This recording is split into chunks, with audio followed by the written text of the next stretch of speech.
علیکم، میں امداد سنگھ۔ تہلکہ خیز خبریں ہیں، بہت بڑی بڑی ڈیولپمنٹس ہو رہی ہیں۔ ایک اور انتخابات کی تیاری پکڑ لیں، ایک اور انتخابات ہونے کو ہیں۔ ایک بڑی لڑائی ہوئی ہے اسلام آباد میں، اور یہ لڑائی ایک مارکیٹ کے اندر ہوئی ہے، سیاسی لوگوں کے درمیان ہوئی ہے، اور سیاسی لوگوں نے اس لڑائی کو کس طرح ٹیکل کیا، کس طرح ہینڈل کیا، وہ معاملہ۔ اور پھر عدالت کے ریمارکس، عدالت نے انتخابات کو ایک طرح سے مذاق قرار دیا۔ جو انتخابات ہوئے اس کے بعد آنے والے نتائج کو بندر بانٹ قرار دیا گیا ہے ایک بڑی عدالت کی طرف سے۔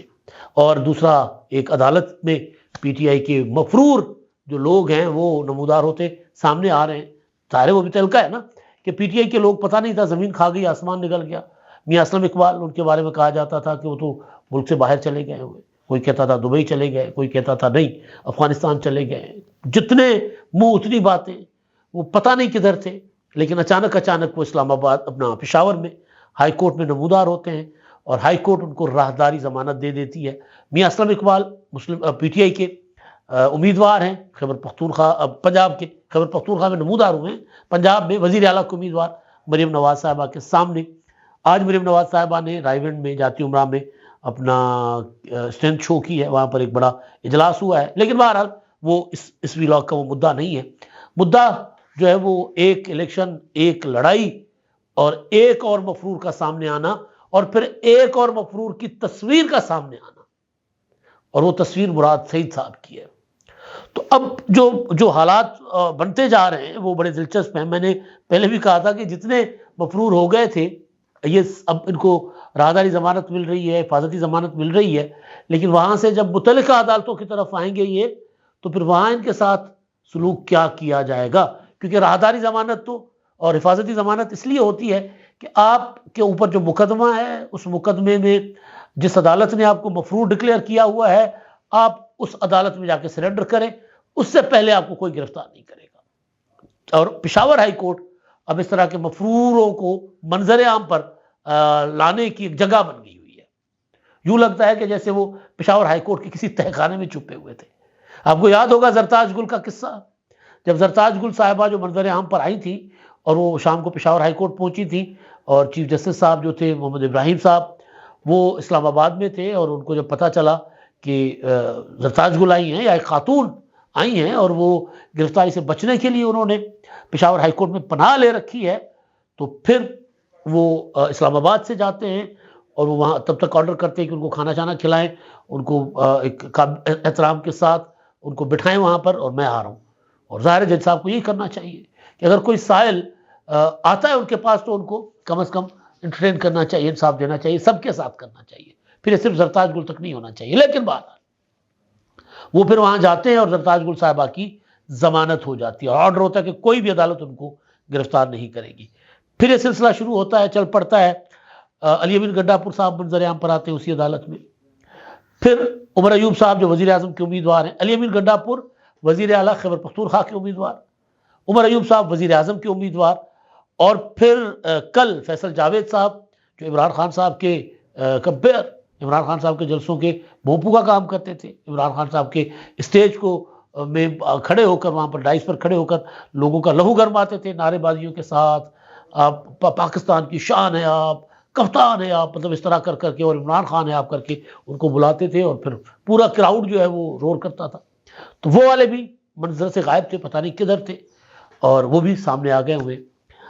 اب میاں اسلم اقبال نے آنا ہے پنجاب، ان کے مقدمات زیادہ تر پنجاب میں ہیں۔ اب وہ گرفتار ہوں گے نہیں ہوں گے مجھے نہیں پتا، لیکن وہ یہ کہہ رہے ہیں کہ ہم سے ہمارا مینڈیٹ چھینا گیا۔ اب ایک اور تصویر کل سے سوشل میڈیا پر چل رہی ہے، اور وہ ہے اب ان کی مراد سعید صاحب کی۔ اب مراد سعید صاحب بھی پتہ نہیں کدھر ہے۔ ان کی آڈیو آئی تھی 9 مئی کے بعد کہ جہاں جہاں آپ کو بتایا گیا ہے، جو جگہیں آپ کو بتائی گئی ہیں، ان جگہوں پر جا کر آپ نے جانا ہے۔ یعنی کور کمانڈر ہاؤس آپ کو بتایا گیا، آپ کو جی ایچ کیو بتایا گیا، یا تنصیبات بتائی گئی اساس، تو وہاں کیونکہ لوگ تو وہیں گئے تھے۔ تو بہرحال مراد سعید صاحب کے لیے عمران خان صاحب نے یہ بھی کہا کہ مراد سعید کو تو قتل کر دیا جائے گا۔ مراد سعید زمان پارک میں بیٹھے رہے اندر 9 مئی سے پہلے، اور 9 مئی کے بعد پھر پتہ چل گیا تھا کہ زمان پارک کے اندر بھی چھاپے پڑنے ہیں، گرفتاریاں ہونی ہیں، تو پھر وہاں سے وہ نکلے اور پتہ چل خبریں آئیں کہ وہ بھی افغانستان یا ادھر ادھر، یعنی غیر مصدقہ چیزیں تھیں، ان کی بھی تصویر آ گئی، ایک تصویر۔ اب اس تصویر میں دو ورژن ہیں، ایک تو یہ کہا جا رہا ہے کہ وہ تصویر فیبریکیٹڈ ہے، فیک ہے، اور کچھ لوگ کہہ رہے ہیں کہ نہیں، وہ منظر عام پر آنے کی تیاری پکڑ رہے ہیں، فوراً نہیں آئیں گے۔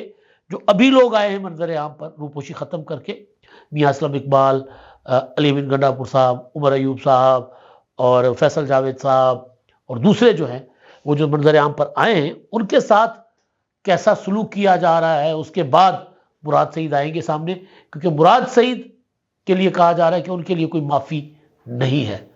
یہ مطلب مراد سعید پی ٹی آئی والے کہہ رہے ہیں کہ وہ بہت زیادہ بڑے مجرم ہیں اسٹیبلشمنٹ کے، یوں کہہ لیجئے۔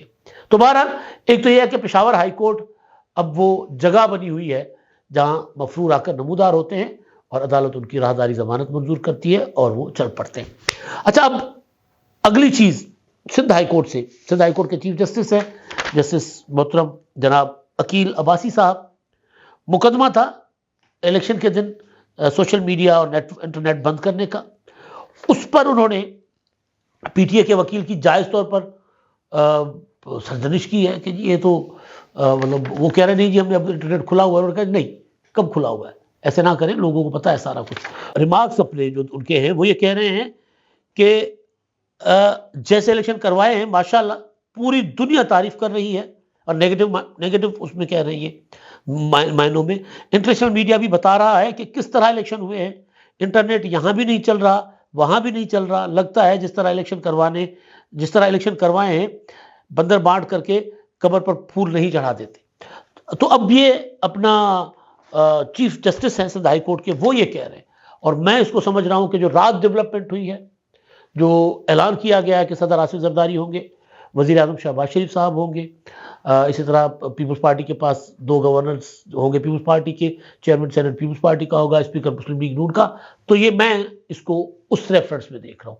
الیکشن کے اوپر تو سوالات ہیں، لیکن ظاہر ہے جب انتخابات ہو جاتے ہیں جس طرح کے بھی، لیکن اس کے بعد پولیٹیکل پارٹیز یا ایک پولیٹیکل پارٹی بیٹھ کر ڈیسائیڈ کرتی ہے کہ جن کا وزیر اعظم کون ہوگا، ان کا گورنر کون ہوگا، ان کا چیئرمین سینٹ کون ہوگا، وغیرہ وغیرہ وغیرہ۔ تو بہرحال اب ایک ہائی کورٹ سے مفرور وہاں سے نمودار ہو رہے ہیں، اور یا ظاہر ہے ضمانت کے لیے جاتے ہیں، اور وہاں آ کر ان کو پتہ ہے کہ انہیں وہاں سے ریلیف مل جائے گا، اور ایک ہائی کورٹ کے اندر سے الیکشن کے اوپر سوال اٹھا ہے، اور وہ بھی اٹھایا چیف جسٹس صاحب نے، اور ظاہر ہے الیکشن جس طرح کے ہوئے تو اس طرح کے سوال تو اٹھ رہے ہیں اور اٹھیں گے۔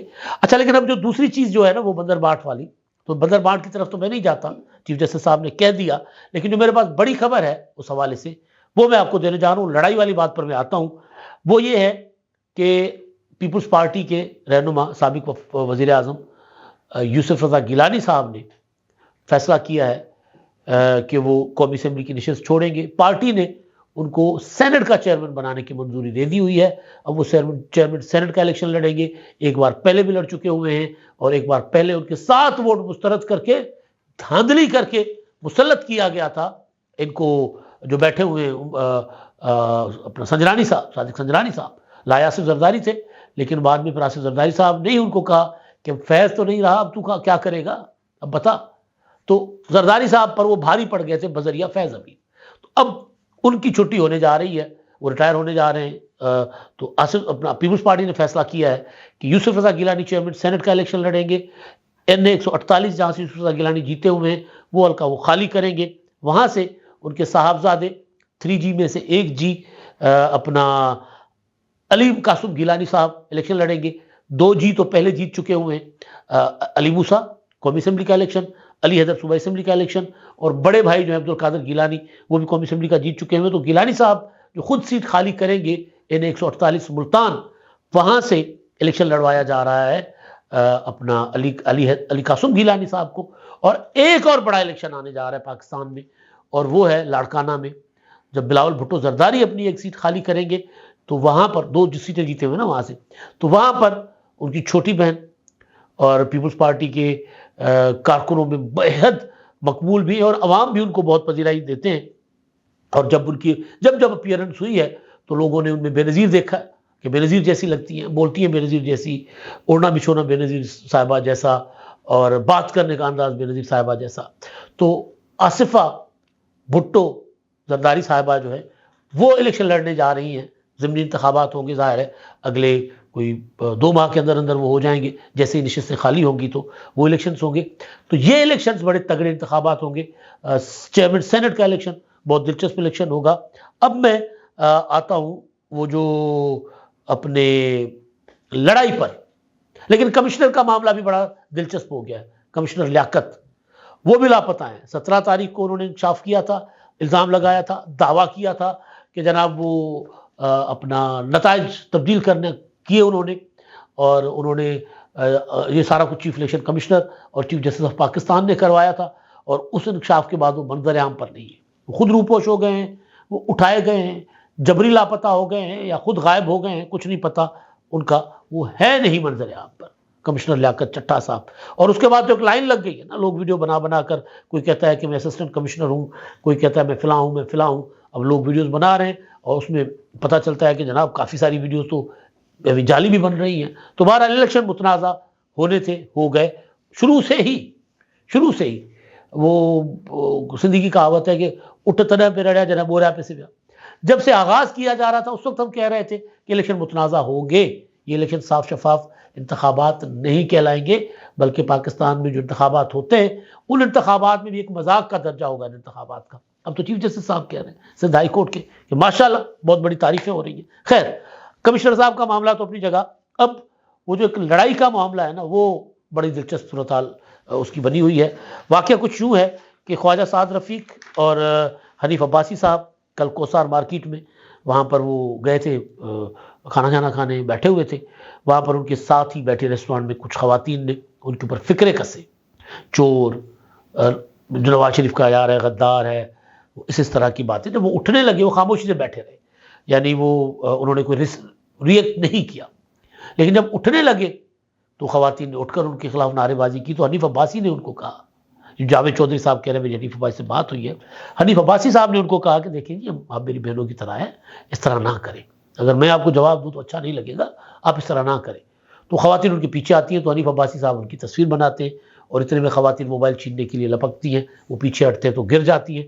حنیف عباسی ان کی ہیلپ کرنے کے لیے اٹھنے کی کوشش کرتے ہیں تو لوگ ان کو منع کر دیتے ہیں کہ نہ کریں، اس طرح نہ کریں. آپ اگر ان کو ہاتھ بھی لگائیں گے مدد کے لیے بھی تو یہ آپ پر مدعا بن جائے گا، آپ پیچھے رہیں. تو پیچھے ہٹتے ہیں. پی ٹی والے شور مچا رہے ہیں کہ جناب انہوں نے وہاں پر خواتین پر تشدد کیا ہے.